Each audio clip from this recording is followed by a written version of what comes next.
Next week will mark 40 years since humans last walked on the moon. Commander Gene Cernan of Apollo 17 turned out the lights on the moon, so to speak. And in those 4 decades, America's once undisputed domination of the space race has been lost. This weekend, Neil Cavuto hosts a look back at the glory days. Fly Me to the Moon can be seen Sunday night at 9 o'clock Eastern. Here's a preview. There's no question in my mind that there is a creator of the universe. I guess no atheist in space, that once you're exposed and see what you see. This is not 2 dust particles that came together, created mass and energy, and eventually life. It's just inconceivable. Well put. On December 14, 1972, after collecting almost 250 pounds of lunar samples, the most of any crew, the mission was over. I started up the ladder, and I looked down at my final footprint, and I knew I wasn't coming back this way. And I looked up there at the earth, multicolored blues of the oceans and whites of the snow and the clouds, not tumbling through space, but with purpose and an order, turning on an axis.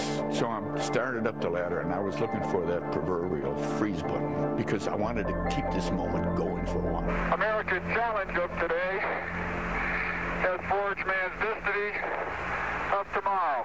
You were the last human being to touch that surface. How does that make you feel? Humble. We leave as we came, and God willing, as we shall return, with peace and in hope for all mankind. Godspeed the crew of Apollo 17.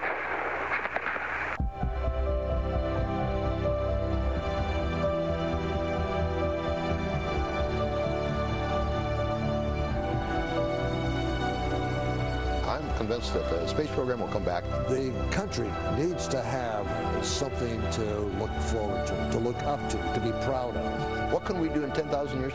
Look how far we went in 70 years. My grandmother, on a farm in Michigan, had a ring telephone, no electricity, an outhouse, and she watched the first guy walk on the moon in her lifetime. I'd like to see the next generation leave footprints like we left on the moon, and I hope that that happens someday. Let's get some more heavenly thoughts now from syndicated columnist Charles Krauthammer, himself an avid spacey. I talked to Neil this afternoon about that, and he said, those people represented a time in this country when it seemed that we could do the impossible, and now we can't even cobble together a dang deal on the fiscal cliff. What are your thoughts? Look, what's remarkable is that humans looked to the sky for 100,000 years and finally got off the ground in Kitty Hawk, and then it took 66 years to go from the flight, a minute and a half or so, Kitty Hawk to the moon. And yet for the next 40, we have done nothing. We've been in retreat. We've literally been going in circles in the space station, studying the physiology of nausea. Now, that's not exactly what Kennedy had in mind when he said we go to the moon, not because it's easy, but because it's hard. That, I think, is a tragedy. But going to the moon is one thing. Going to the next step is exponentially more expensive than going to the moon. It's true, but we haven't even returned to the moon, used the moon, even established a station as we have in Antarctica on the moon. Look, I think if you don't... To do what? Study nausea? No, to study space. There's so much out there that we don't know. This is a heavenly body, very different in composition from Earth, the different gravity. We can do mining in space. There are all kinds of industries. There's everything out there that we can discover, and we have retreated.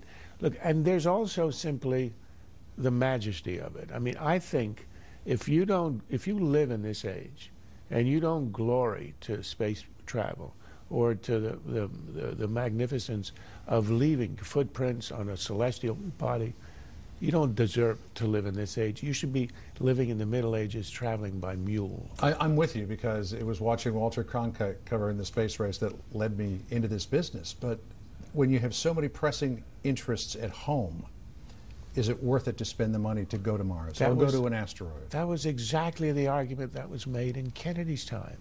We had more poverty, we had race problems, we had all these things that are, look, a society always has intrinsic problems.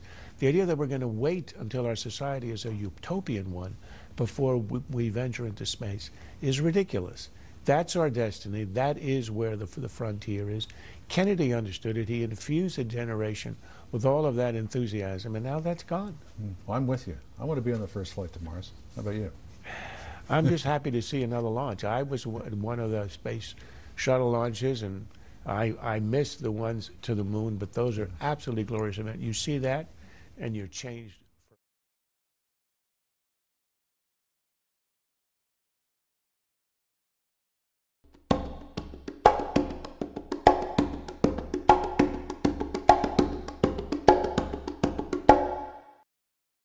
This has been a Sunfish production.